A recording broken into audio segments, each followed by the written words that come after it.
Welcome back to AmSamFam!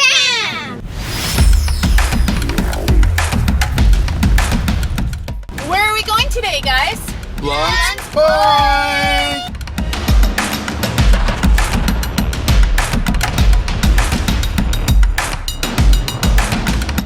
So we're going to take you up to Blunt's Point today. It's a short trail, less than a quarter mile, but it is all uphill. The video is not really about Blunt's Point. That's just the beautiful setting we're going to. Depending on where you're at and when you're watching this video might be a little dated today because we are going to be answering all of the questions that we get about what it's like living in American Samoa during the coronavirus pandemic. But first, before we get into all that, let's go hike Blunt's Point.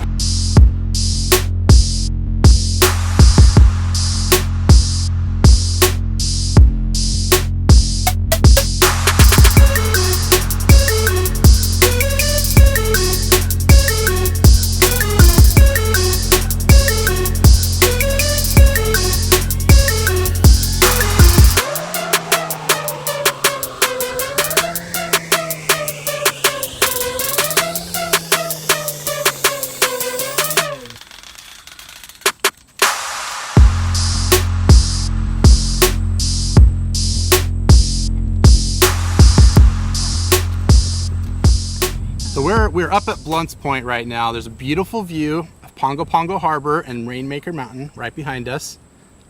The kids are playing, and so we thought we'd take a few minutes to tell you about what it's like being here in American Samoa during the coronavirus pandemic.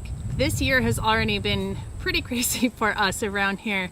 Starting at the end of last year, there was a measles outbreak in the Samoan Islands. It was a lot harder in Samoa than in American Samoa, but it led to very similar kind of quarantines and lockdowns, kind of like we're all experiencing right now. So when the coronavirus thing hit, it wasn't really all that different from what we had already been practicing for a couple of months. The kids were out of school for about a month, and then in what, February? Yeah, about February. There's supposed to be 2 big cyclones, or every night we would hear big cyclones coming in 2 days, and we would batten down the hatches and we would board up all the windows, and it would just miss us every time. So we missed like 2 or 3 or maybe even 4 cyclones, but that closed us down even more at the beginning of 2020. We had been hearing about this coronavirus thing over in China. We were concerned, but it didn't really impact us much here. And then it started moving across the world. It was moving through Asia and then into Italy and the Middle East, and then it got into the United States.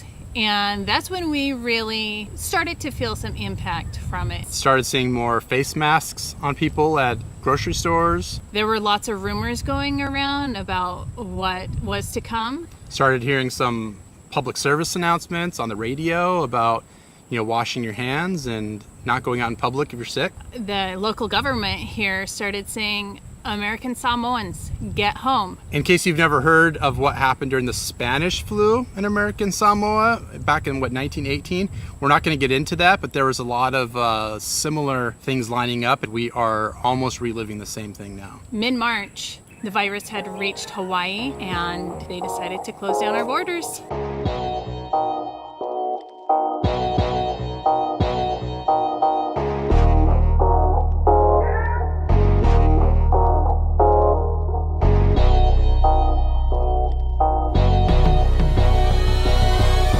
They had decided to completely close down all air and sea traffic coming in and out of American Samoa, except for cargo. If we wanted to leave this island right now, we would have to build a raft to get off. That's the only way to get off, and if anybody wanted to get on this island, they would have to build some sort of a raft and go this 2,500 miles from Hawaii to get here. So, as a result, we are the last United States state or territory with no coronavirus cases, no suspected cases, no prior cases.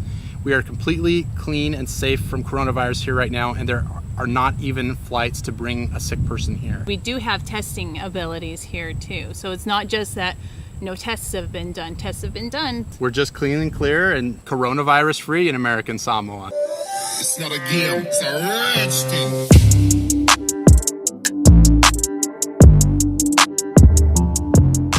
So you would think that would mean that life could continue on as normal because our borders are closed and we have no cases here. It's not the case.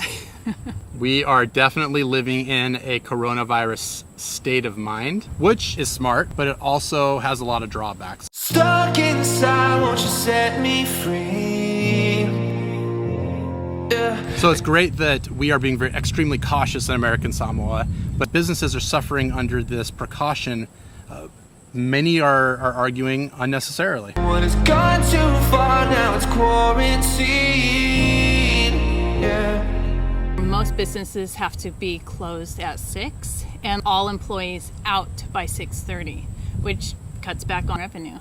This is something that really gets on our nerves because this feels like it goes beyond precaution. And let us know in the comments if we're wrong about this, if there's an actual medical reason for us, but it seems counterintuitive. By limiting the number of hours people can go buy the necessities that they need, forces everybody to show up in the same few hours that are available, and it makes social distancing even more difficult. The local government has shifted their hour schedule, so only half of the government is working at any given time. The other half is working from home. As you can imagine, American Samoa is a beautiful tropical island, and so there's probably a high dependence on tourism, which has been completely eradicated. But for good or bad, we were never a hot tourist destination anyways. Far enough off the beaten path that we don't get a lot of tourists here. So the local hotels and some of the restaurants that cater towards tourists are certainly feeling it now.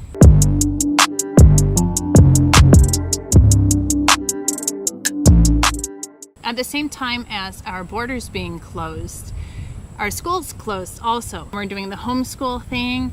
Yeah, I wanna learn guitar, when we got the time. Gonna be 4 months till we gonna see the sound. Like a legal switch out, let me share my doubts. When are we gonna leave with the juice till y'all? Doctors in the front line, and I got her, even sometimes. Yeah, I got her, playing online. The guitar first, count run times, yeah. And I'm really feeling bad, I do. And I'm really, really mad at you. And we really got a badass crew, got a badass crew. So at first, most people were being really good about the social distancing and staying at home, not going out in public unless they had to. But as this has drawn on, I think everybody's getting pretty relaxed. People are getting back out. It hasn't changed the way that we live very much. No. We still will go to a beach on Saturdays. We'll still shoot videos. We'll go to waterfalls. We will still go sometimes to restaurants if it's within the hours that we're allowed to go there. Mostly takeout, and then we'll lots of times just go take it and enjoy it outside. Now all the parks are closed, so we can't take the kids to parks, can't really meet friends at parks to play with other kids.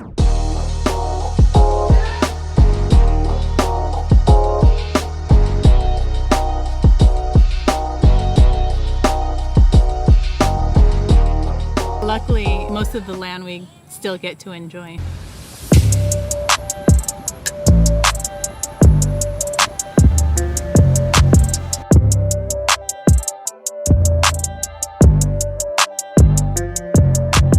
So living here with the borders closed can feel confining. We hear from family and friends in the US or around the world, and they feel so far away. And just knowing that we have no way to be able to travel anywhere. But that being said, we're so grateful to be able to be in a place that we feel safe. We get to get out and explore still, and even from the confines of our own home. We've got the ocean behind us. The kids get to go out and swim. We get to be quarantined in paradise. What she said.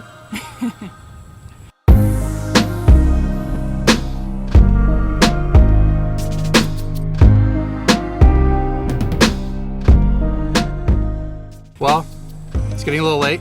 We got to go home and eat some dinner. But we hope everybody out there is taking care of themselves, that you are being safe, that you are ensuring that your homes are a safe haven like American Samoa is to us. Now, we're going to get out of here. Bye. Bye.